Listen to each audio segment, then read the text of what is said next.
Louvado seja o nome santo do Senhor, aquele que vive e reina, aquele que nos concedeu a dádiva de estarmos aqui nesta manhã, louvando e bendizendo o nome santo do Todo-Poderoso.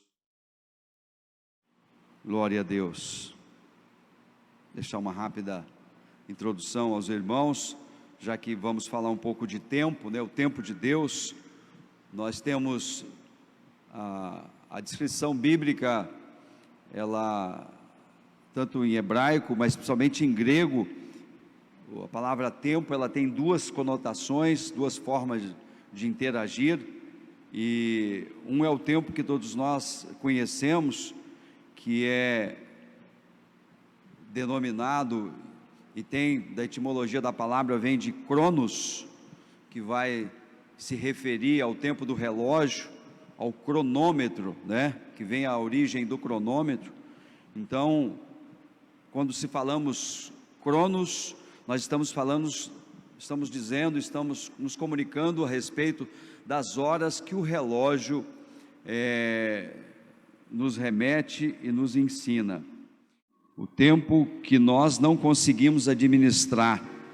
E segundo o dicionário nos explica, a palavra grega kairos, que significa tempo, mas não é o tempo do relógio, mas é o tempo de Deus. Esse tempo, ele define como sendo entendido uma oportunidade em que Deus resolve agir. É o tempo que Deus trabalha, é o tempo que Deus age. Não é o cronológico, mas é o tempo que Deus age. Porém, a gente precisa entender um pouco a respeito de tempo, porque a Bíblia, quando ela fala um dia para Deus é 1000 anos e 1000 anos para Deus é um dia, a gente também precisa entender, porque as profecias, né? Quando Daniel recebe a profecia dos 70 anos, a gente vai entender que não eram 70 anos, mas 490 anos, né? Então, Salmo 90, verso 4, a Bíblia diz assim: por 1000 anos aos teus olhos são como o dia de ontem que se foi, como a vigília da noite. O apóstolo Pedro, na sua segunda epístola, capítulo 3, verso 8, ele diz assim: todavia uma coisa, amados, que não deveis esquecer, que para o Senhor um dia é como 1000 anos, e 1000 anos é como um dia. Então, o que é o tempo? O tempo a gente pode denominar como a duração dos fatos que acontecem na nossa vida, é o que determina os momentos, os períodos, as épocas, as horas, os dias, as semanas e até os séculos. E a duração de cada parte desse compasso, amados, marca uma história da nossa vida. Então, tempo verbal é a flexão, né, indicativa do momento, que se refere ao estado, o momento da ação dos verbos. Como eu já expliquei, nós não vamos falar aqui do tempo cronos, apesar que estamos envolvidos e estamos dentro do tempo cronos. A hora não espera ninguém, o dia começa, independente se você acorda ou não, o relógio começa, né? Ele está andando já antes de você acordar.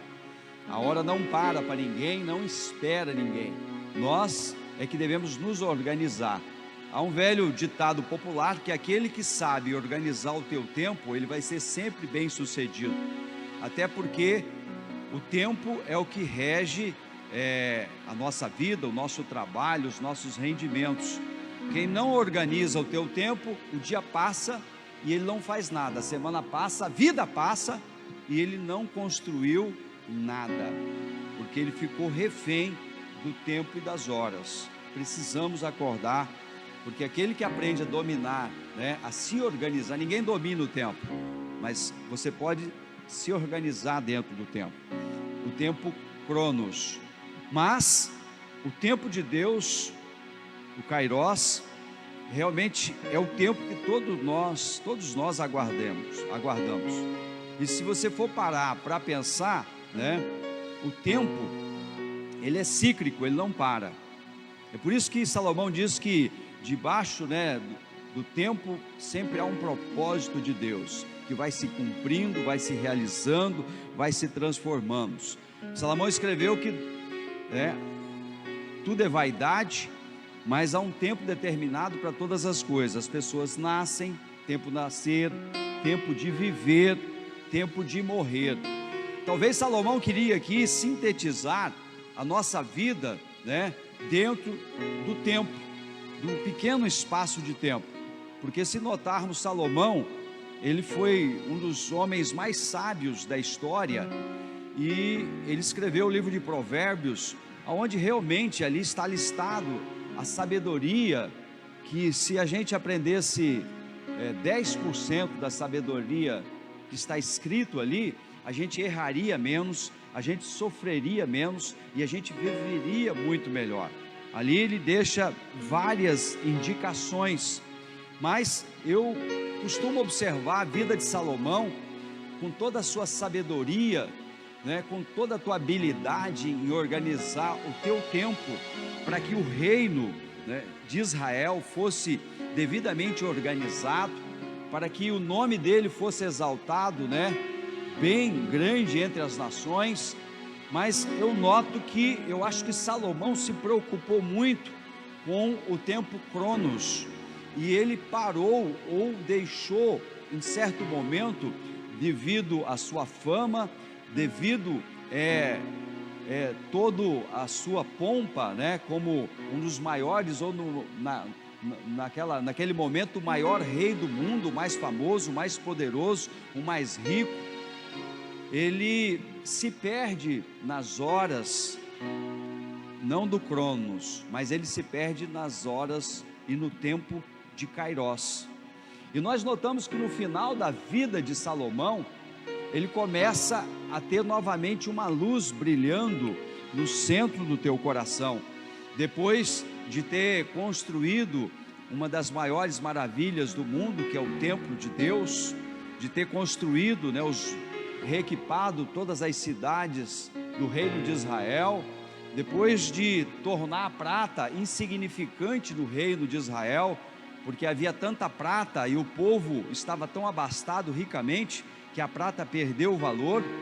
Talvez de ele mesmo ter passado por cima das sábias palavras que Deus havia colocado no teu coração, e eu vejo que ele gravou nos pergaminhos de forma maravilhosa as palavras ali em Provérbios, mas não gravou na tábua do teu coração, porque o livro de Provérbios, como está escrito em Deuteronômio, e Moisés, ele cita que o rei, ele precisava ler, meditar a palavra de Deus noite e dia.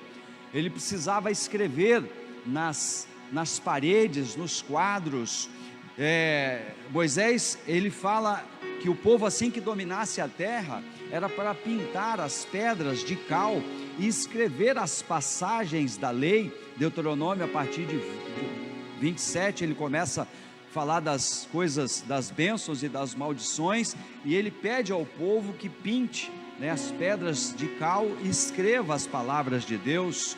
Mas o que Deus queria, na verdade, era que não só escrevesse em quadros, paredes, ensinasse aos nossos filhos, as crianças crescessem com a palavra de Deus no coração, mas que todas as pessoas a tivessem gravadas na tábua do coração. É por isso que o Senhor Deus, ele usa o profeta Jeremias, já ali perto do cativeiro, no Jeremias 31, verso 30, Deus fala assim: olha, eu estou cansado, vocês, essa lei, que vocês têm que meditar nela, mas eu estou cansado do sangue dos bodes. Eu vou levantar um profeta que vai ser igual a Moisés, repetindo as palavras de Moisés, e vocês vão gravar a minha lei no coração, não mais em pedras, não mais em papel. Ou seja, Deus estava falando já da graça, que nós teríamos a oportunidade de tê-la gravada no nosso coração, na nossa mente, ou seja, a todo momento.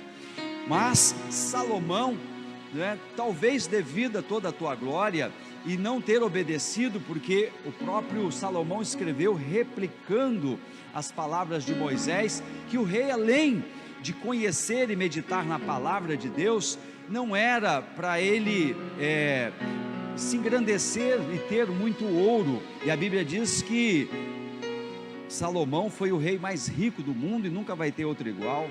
Não era para ele ter muitos cavalos, né? Muitos cavaleiros, e a gente vai notar que eram milhares e milhares de cavalos e carros de guerra, tantos que não cabia mais só em Jerusalém, mas ele espalhou por todas as cidades os cavalos de guerra. A lei dizia, e ele escreveu também em Provérbios, que não cabia ao homem, muito menos ao rei, que tivesse muitas mulheres, e nem casassem com mulheres que não fossem mulheres do seu sangue, que sejam hebreias, para não correrem o risco de futuramente se dobrar perante os seus deuses.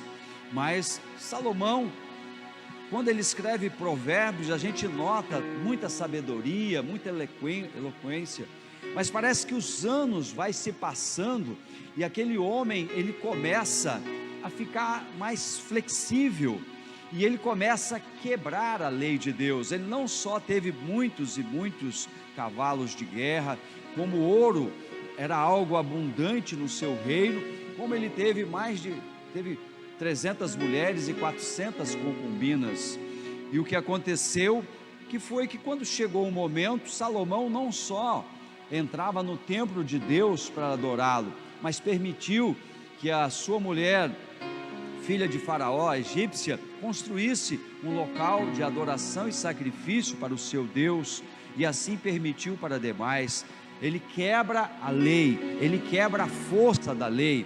O Senhor Deus, ele não perdoa aqueles que se dobram perante a imagens, perante a deuses pagãos. E o que nós entendemos é que no final da velhice de Salomão, parece que há um start novamente na mente deste homem que tinha uma mente brilhante, e ele começa a refletir. Ele escreve o livro de Eclesiastes, e ele escreve: debaixo do sol tudo é vaidade, tudo tem começo, tudo tem fim. O dia acaba às 18 horas, mas quando é às 6 horas da manhã o sol nasce e tudo começa a acontecer novamente. Nada de novo acontece.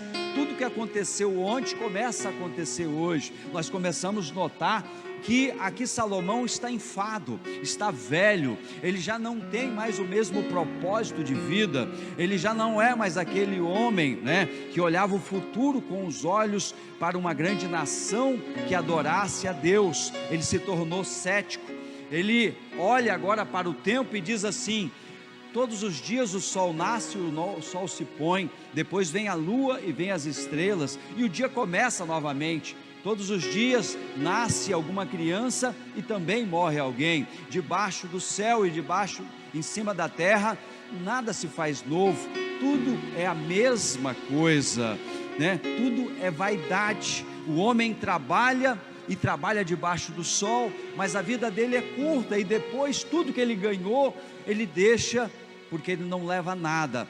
Nós viemos do pó e voltamos do pó. Apesar de a gente nota nas palavras de Salomão verdades, mas notamos um ceticismo, notamos que ele está cabisbaixo. Talvez ele já estava aqui nos seus 60 ou 70 anos, talvez já estava carregando uma bengala, talvez já não tinha a mesma virilidade para suportar, né, e acompanhar as suas 300 mulheres, muito menos as suas 400 concubinas. Talvez ele não tinha mais nem paciência e nem habilidade para conversar com tanta gente e ainda ter que administrar o reino. E aí a gente começa a notar que Salomão começa a parar e analisar a sua vida, e ele escreve também, né? Ele escreve um pouquinho adiante a sua palavra, aonde ele diz assim, olha, Eclesiastes 12, verso 1, ele fala aos jovens, diz assim: lembra do teu Criador, jovens, você que é jovem, lembra do teu Criador, enquanto você está jovem, enquanto você está cheio de vigor, enquanto você tem capacidade de soltar a voz e glorificar o nome daquele que vive e reina. Lembra do teu Criador, enquanto você está jovem, antes que venha os dias maus e chegue os anos que você vai dizer: não tenho mais prazer na vida. Eu começo a notar que aqui nós estamos falando não mais daquele rei cheio de glória e pompa, mas de um homem que já não fazia mais questão de tudo que ele tinha percebido que tudo que ele tinha construído ia ficar para o seu filho, que inclusive não teve sabedoria nenhuma, e ele começa a compreender que ele havia perdido muito tempo envolvido com o ouro, com a prata, com os cavalos, com as mulheres, e ele teve pouco tempo na presença de Deus. E olhe que Salomão teve experiências muito grandes com Deus. Salomão teve a dádiva de orar a Deus e Deus se manifestar em visão, e falar: Salomão, eu estou aqui porque eu ouvi a tua oração, então pede o que você quiser. Salomão falou: eu preciso, para governar tamanha nação, eu preciso de sabedoria.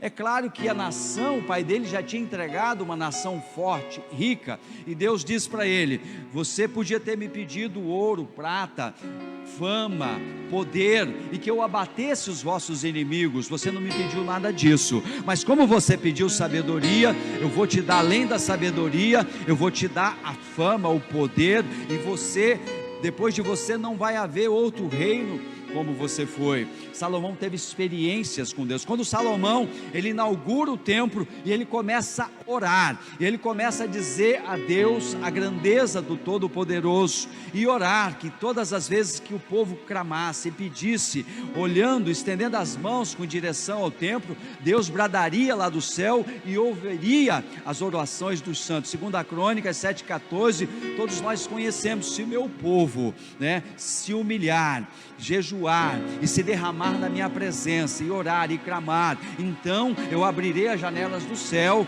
e sararei a terra, abençoarei o povo que se chama pelo meu nome. Salomão teve experiências com Deus, mas notamos que a fama, o dinheiro, as mulheres, tudo aquilo que ele escreveu no livro de Provérbios, afastou o Senhor dele ter essa intimidade com o Todo-Poderoso. Então ele começa escrevendo o livro de Eclesiastes, falando sobre sabedoria, falando sobre o tempo, falando que debaixo do céu tudo é vaidade, mas na verdade ele está refletindo a sua própria vida, a vida que ele havia deixado para trás, de glorificar o nome santo daquele que vive e que reina. Eu acredito, que ele estava não só olhando para a tua vida, mas para as próprias escrituras, porque cabia ao rei estar lendo, meditando na palavra de Deus, e a palavra do Senhor diz que há realmente, como Salomão falou, um tempo de nascer e um tempo de morrer. Nós conhecemos que Abraão, o pai da fé, ele viveu por fé.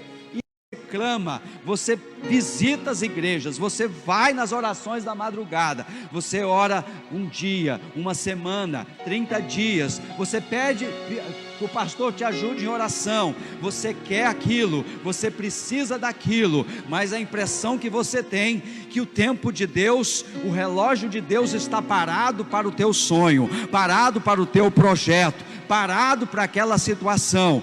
De repente, quando o tempo passa, o tempo cromos começa a correr, o relógio parece que não tem fim, e você se esquece daquele pedido, e de repente Deus começa a abrir uma janela, começa a abrir uma porta, e no teu coração começa novamente a entrar a alegria, apesar das adversidades, apesar daquele sonho não ter sido conquistado. De repente o relógio de Deus começa a bater o primeiro segundo, o segundo segundo, o terceiro segundo, e no tempo de Deus aparece a bênção que você já não mais esperava. O que eu noto aqui no caso de Abraão é que quando ele desistiu da promessa, Abraão nunca desistiu da promessa, me perdoe, porque a Bíblia diz que ele teve esperança aonde não existia mais esperança. Ele sempre acreditou no milagre, ele sempre acreditou na promessa. Mas eu acredito que a esperança de ter um filho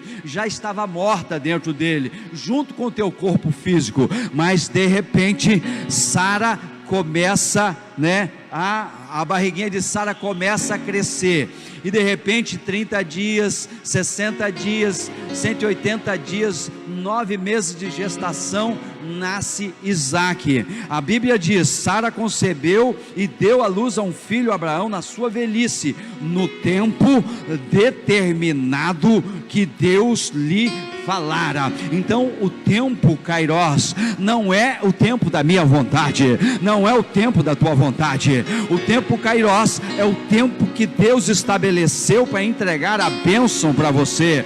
O tempo Kairos é o tempo que você vai criar uma expectativa, vai ter uma esperança, porque fé é você ver as coisas se realizar sem elas se materializar, e a esperança é você acreditar em algo que vai acontecer futuramente. Assim Abraão viveu pela esperança e pela fé, mas no tempo de Deus a bênção se materializou, não foi da vontade do homem. Por que que Deus faz isso, irmão Lucas? Porque Deus opera de uma forma diferente. Deus sabe os desígnios das nossas vidas. Foi Ele que escreveu o livro da vida no Salmo 139, verso 16. É Ele que colocou determinado todos os dias, todas as horas, e tudo que eu vou passar e você vai passar. Você talvez está pensando, talvez você está meditando que aquela bênção que você deseja, talvez aquele milagre que você almeja, aquela situação que você tem orado tanto, já passou da hora. Talvez você está clamando aos pés do Senhor Jesus há muito tempo, talvez você até desistiu, mas Deus manda te dizer hoje, nesta manhã abençoada, há um tempo para todas as coisas, e o tempo de Deus não é um tempo do relógio que você usa no teu pulso, mas o tempo de Deus é o tempo determinado para a tua bênção chegar no momento certo, na hora certa, porque a bênção de Deus na hora certa é a bênção recalcada, sacudida, transbordante e sem medida na tua vida. Quantos recebem? Quantos recebem? Aleluia, palmas para Jesus. O agir de Deus em seu favor. Você vai notar a partir de hoje que na verdade Deus, a palavra de Deus, ela se cumpre literalmente nas nossas vidas. A Bíblia fala que o Senhor, Ele trabalha a nosso favor. O Senhor, Ele trabalha a nosso favor 24 horas por dia. É nós que muitas vezes não reconhecemos, porque nós só vamos ter essa habilidade de reconhecer o poder de Deus quando a gente estiver na velhice, como Salomão. Porque Salomão, quando estava na sua velhice, ele abandonou literalmente, fisicamente, todos os seus atos carnais. Ele começou a notar que o ouro e a prata não fazia mais diferença na vida dele, mas Deus podia fazer a diferença. Porque as pessoas que chegavam diante do teu trono queriam sempre uma decisão favorável, por ele ser também um juiz. As pessoas que chegavam diante do trono dele queriam também um pouquinho da sua fama e queriam um pouco do teu poder. E você, com o tempo, você vai começar a notar, como Salomão falou, que debaixo do sol tudo é vaidade. Todos esperam alguma coisa e estão dialogando comigo e com você sempre por alguma coisa, por algum propósito. Mas Deus não é assim. Deus, quando Ele começa a agir, e Ele fala: filho, chegou o tempo de eu operar na tua vida. É por isso que eu gosto de Isaías. O profeta Isaías, a partir do 40 e no capítulo 43, ele diz assim, Deus usando a boca do profeta Isaías: antes que houvesse o dia, eu já era. O Senhor fala, operando eu na sua vida quem impedirá, diz o Senhor? Antes que houvesse o dia, antes que houvesse a luz do sol, antes que houvesse a luz dos luzeiros, eu já era, eu já acontecia, eu já fazia, eu já havia estabelecido o meu poder, e operando Deus na tua vida, quem impedirá de você ser feliz? Deus purifica o povo com o sangue marcado nos umbrais.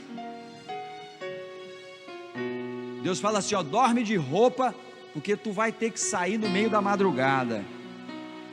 Dorme de roupa, porque hoje ainda você vai levar o pão sem fermento pronto para assar no meio da estrada. Por quê? Porque você vai ver o milagre.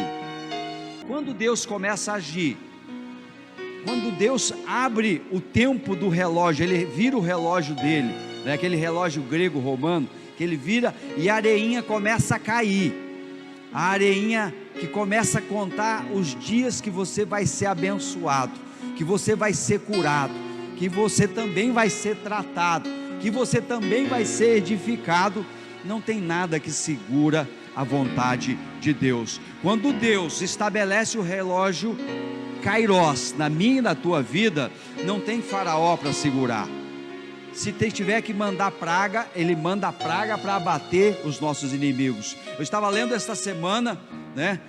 Estou acabando de finalizar a capa da Bíblia, e a Bíblia diz assim que eu sou o seu vingador. Deus falando ao povo, eu sou o seu vingador. Fica tranquilo, porque se alguém se levantar contra mim e contra a tua vida, nós precisamos somente orar. Mas você não precisa orar como Neemias orava. Senhor, o Senhor está vendo o que eles estão fazendo? Mata eles, né? O povo do Velho Testamento é assim. Você precisa só orar, Senhor, você está vendo e conhece o meu coração, como eu sou desejoso em te servir.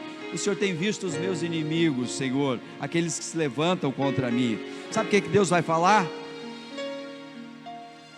Filho, há um tempo para nascer, há um tempo para viver, Kelly. Mas Deus vai falar, mas há um tempo também para decepções, porque debaixo da terra, realmente tudo é vaidade. Debaixo da terra e debaixo do sol, aliás, tudo é vaidade. Você vai se decepcionar.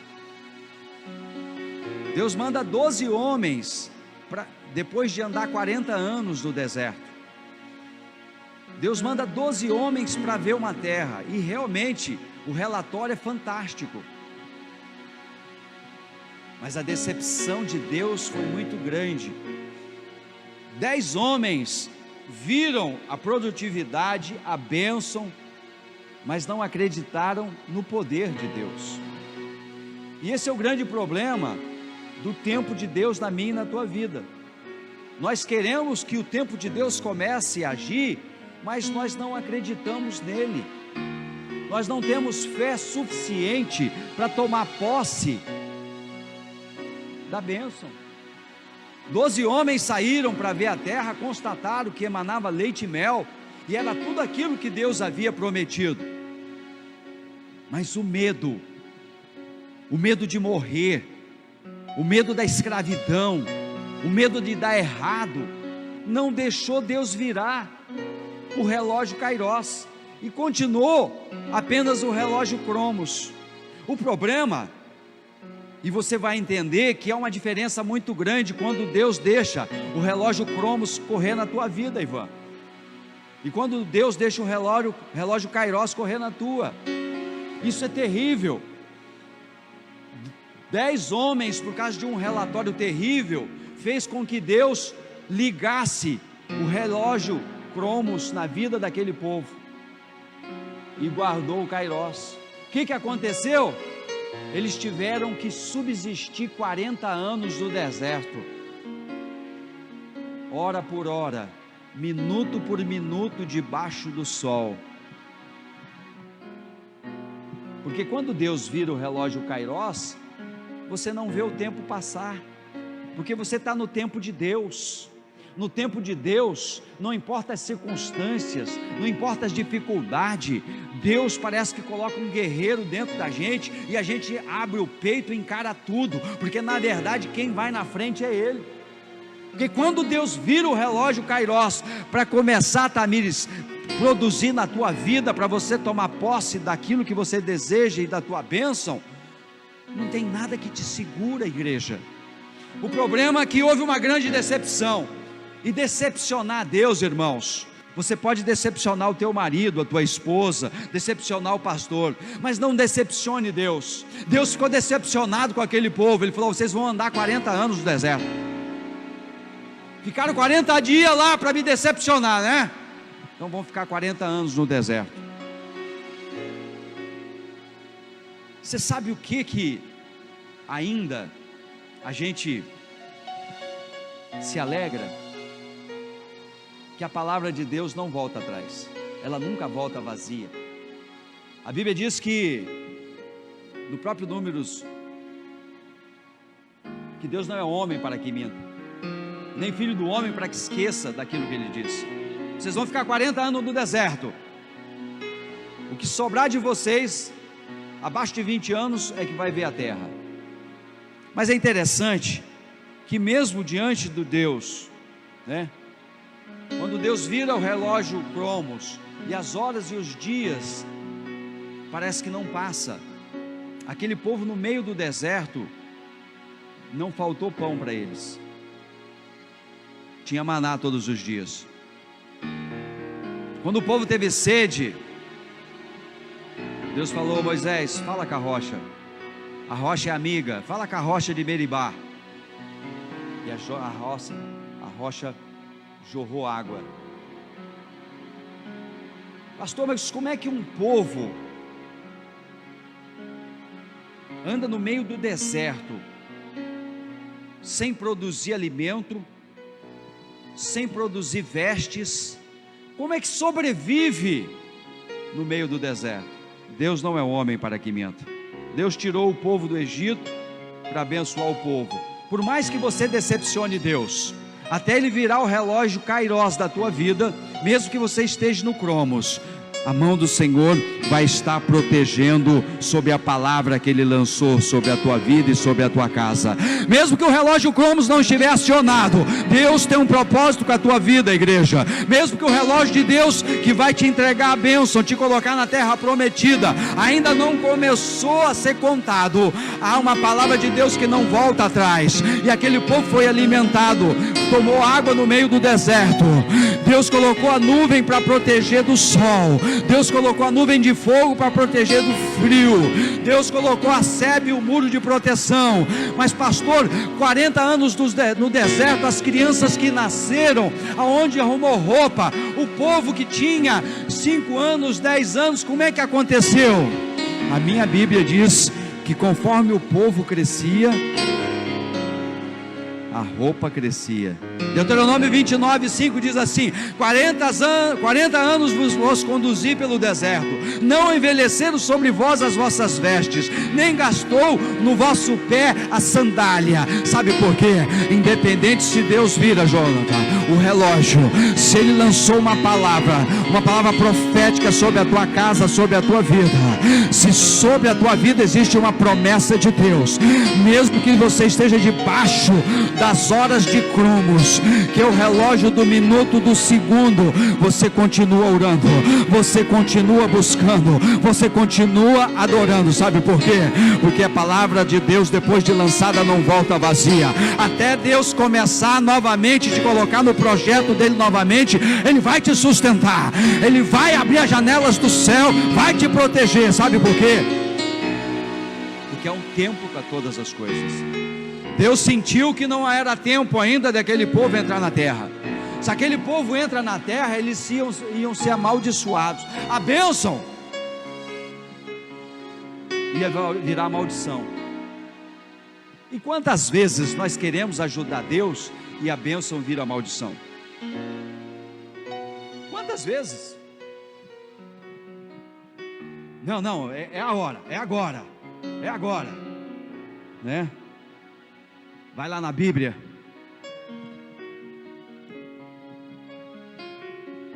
Eis que te digo que chegou a hora, vai, que eu sou contigo. Esse negócio de jogar números na Bíblia, irmãos, não funciona. A Bíblia ela tem que ser revelada e tem que ser entendida. Quem tem que falar o teu coração é o Espírito Santo. E eu vejo pessoas querendo adiantar o processo para entrar na terra prometida e tomar posse da bênção antes de Deus virar o relógio. O que acontece? A bênção vira maldição.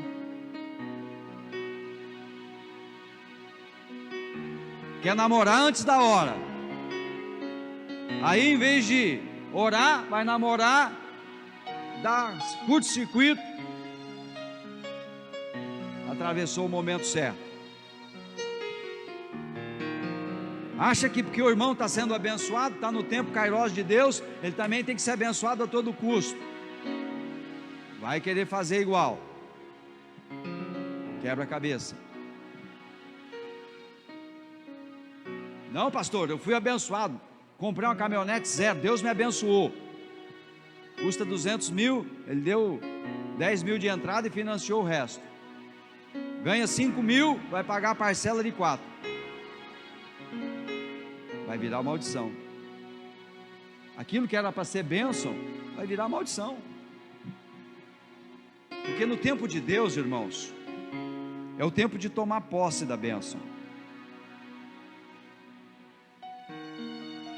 O tempo de Deus, e quando Deus vira o relógio Kairos para começar a trabalhar na nossa vida, fique tranquilo, porque esse vai ser o tempo de entrar na terra, colocar a planta dos pés lá, e Deus vai falar, ó, essa é a terra que eu prometi para você, e agora ninguém vai resistir você, porque o povo quando entrou 40 anos depois na terra, Moisés falou assim, ó, é o seguinte, tu vai colocar a planta dos pés lá, Israel, e ninguém vai resistir vocês.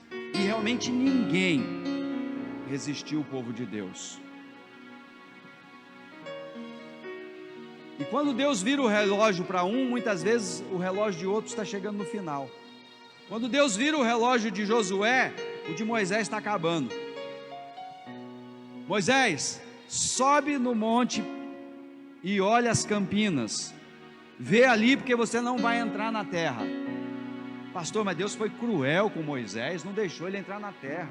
Irmãos, há um tempo para todas as coisas debaixo do propósito de Deus. Cada um de nós temos um propósito segundo a vontade de Deus. Qual que era o propósito de Deus na vida de Moisés? Quando Deus aparece para Moisés lá no deserto, quando ele cuidava das ovelhas do seu sogro, e a sarça começa a queimar e não se consome, ele chega perto, e aí o anjo fala, Moisés, tira as sandálias, porque o solo que você pisa é sagrado. Deus fala, Moisés, eu estou te levantando como um libertador de um povo, tu vai tirar o povo do Egito, para que ele seja liberto. Qual que era o propósito de Deus na vida de Moisés? Libertar o povo da escravidão. E o propósito foi cumprido. Quando eles chegam ali na beira do Jordão, para atravessar o Jordão, entrar na terra, Deus fala, Moisés, a média dos homens hoje vive 80, talvez 100 anos, você já está com 120, eu já acrescentei alguns anos para você, sobe lá em cima, olha e observa as campinas, porque eu vou te recolher, querido, o teu tempo acabou, porque o tempo de outro começa. Tem muita gente que julga Deus. O propósito de Moisés foi cumprido, ele cumpriu o propósito. Ele podia gritar e falar como Paulo falou, combati o bom combate, né? Completei a carreira e trouxe o povo até no Jordão. Da agora em diante é com Josué, e ele fala mesmo, ele fala, Josué, Deus mandou te dizer que a partir de hoje ele começa a virar o relógio da tua vida, ele desliga o relógio Cromos e ele coloca o Kairos da tua vida, porque compete a você fazer esse povo entrar na terra e ser abençoado. E Deus fala assim, Josué, se põe de pé, porque eu sou o Senhor, eu serei todos os dias na tua vida como fui na vida de Moisés, ninguém vai te resistir, se você me ouvir atentamente, meditar de noite e de dia na minha palavra, eu serei contigo, e a tua espada, ela vai tomar toda essa esta nação, e a palavra do Senhor se cumpriu, porque o relógio de Deus, o tempo de Deus estava agindo na vida de Josué, e ele abateu 31 reis, 31 nações foram abatidas, e o povo entrou na terra prometida, porque Deus estava na frente. Quando o povo estava cansando, Deus segurava o sol, Ele segurava a lua, para que o exército de Israel abatesse as nações. Quando o povo ia fraquejar, Deus mandava saraivas de pedra, e assim Deus estava na frente a todo momento, em todo lugar, se cumprindo a palavra que Ele havia prometido ao seu servo Moisés. Meus amados, para finalizar, há um tempo para todas as coisas, há um tempo na nossa vida, e nós precisamos compreender que Deus trabalha e age no momento e na hora certa. Pastor, eu posso ajudar a Deus? Pode, mas o senhor acabou de falar que não pode tentar ajudar Deus, que a bênção vira maldição. E se eu falar que você pode ajudar Deus? Pode. Como? Como Josué. O que Deus falou para Josué? Josué 1:3, ele diz assim, todo lugar que pisar a planta do vosso pé, eu vou-lo tenho dado, que eu prometi a Moisés. Ninguém poderá te resistir todos os dias da sua vida. Como eu fui com Moisés, eu serei contigo. Seja forte e corajoso, porque tu farás o povo herdar a terra sob juramento. Então somente ser forte e muito corajoso, verso 7, para teres o cuidado de fazer segundo toda a lei que meu servo Moisés te ordenou. Não se desvie dela para a direita, nem para a esquerda. Tem uma maneira que eu e você podemos ajudar a Deus, Abel. Meditar na palavra de Deus noite e dia. Nos colocar em conformidade no centro e da vontade de Deus. Não fazer como Salomão fez, deixar que as vaidades dessa vida tire você da presença do Altíssimo. Sabe o que Deus espera para virar o relógio, travar o cromos e virar o kairós na tua vida? Ele espera que você assuma o teu posto como Josué assumiu, sendo forte e corajoso no centro da vontade de Deus, meditando na palavra dele noite e dia, sendo sal da terra, luz do mundo, aonde você chegar, sendo sim, sim, não, não. Não é só crente aqui dentro, crente lá fora. O problema de Salomão, no livro de Eclesiastes, é que há uma lacuna entre Provérbios e Eclesiastes, que ele deixou a vaidade tomar conta da vida dele. Ele mergulhou nos prazeres do mundo, ele mergulhou no poder do dinheiro e da vaidade que ele podia comprar. Enquanto Salomão esteve vivendo debaixo da palavra, da unção e da glória de Deus, ninguém resistiu Salomão. E você nota no final da história de Salomão que ele já começa a ter alguns problemas. Não é a mesma paz estabelecida no princípio do teu reino, porque ele já não estava mais no centro da vontade de Deus. Ele havia levado uma vida de vaidades, abandonado a palavra de Deus.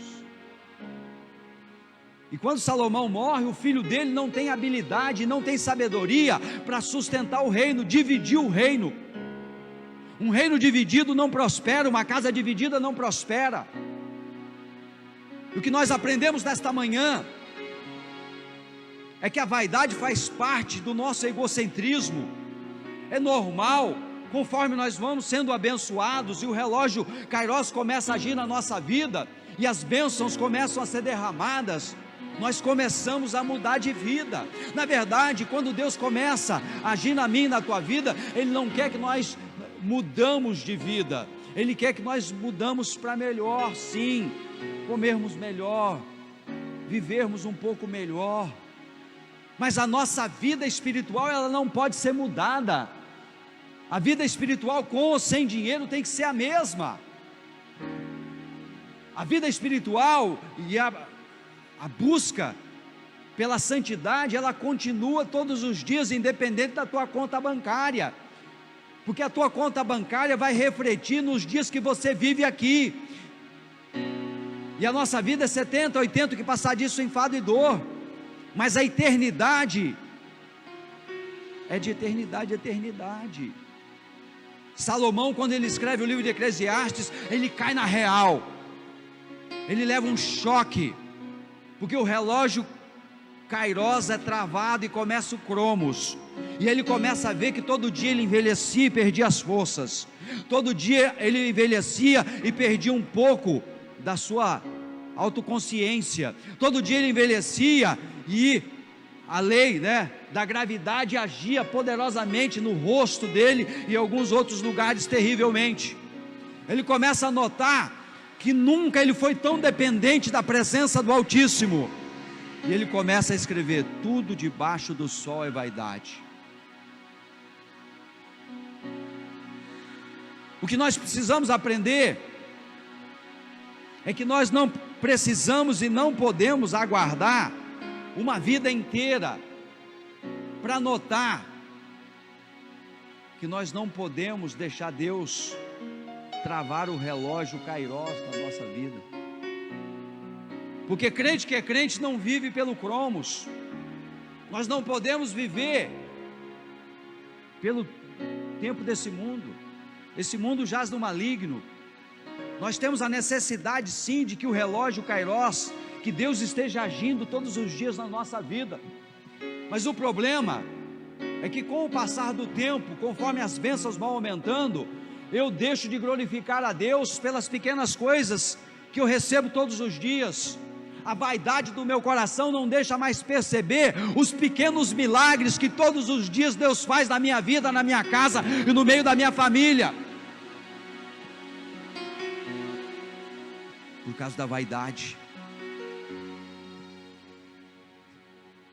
Salomão, quando ele acorda, talvez num dia de manhã, onde ele acordou com a dor no corpo, os ossos doía, os joelhos tremia, a voz trêmula, e ele se olha. Naquele tempo não tinha espelho, mas talvez naquele bronze batido, ou talvez numa bacia de água para lavar o rosto, e ele nota que o tempo havia sacrificado o teu corpo,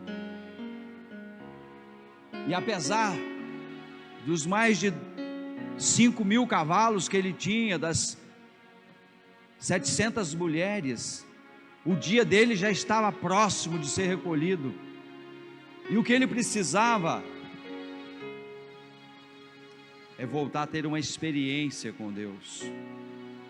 É por isso, meus amados, que esse tempo na nossa vida,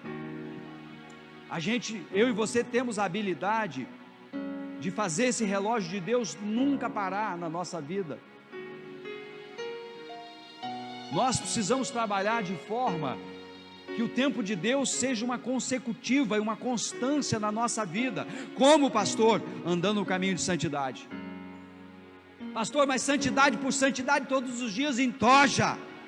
O problema, meu querido, é esse na minha e na tua vida, é que nós achamos que santidade tem um fim em si mesmo, e a maioria das pessoas acaba tropeçando pelo enfado, o enfado de viver separado todos os dias das coisas que ela deseja, o enfado todos os dias de viver separado, do desejo de gastar o dinheiro que Deus te deu com coisas, que não vai te levar a nada e nem vai glorificar a Deus, desejo de gastar por gastar, de fazer por fazer. Esse é o grande problema da maioria dos cristãos. Hoje nós temos a metade dos cristãos estão fora da igreja, estão desviados. Nós somos mais de 50 milhões de cristãos, mas há um estudo que 50% está desviado, virou livre pensador, dá paz do Senhor para você na rua, mas já faz 1 ano, 2 anos que parou de congregar, diz que ora e tem intimidade com Deus, mas não congrega, não faz parte do corpo de Cristo há muitos anos, frequenta as baladas,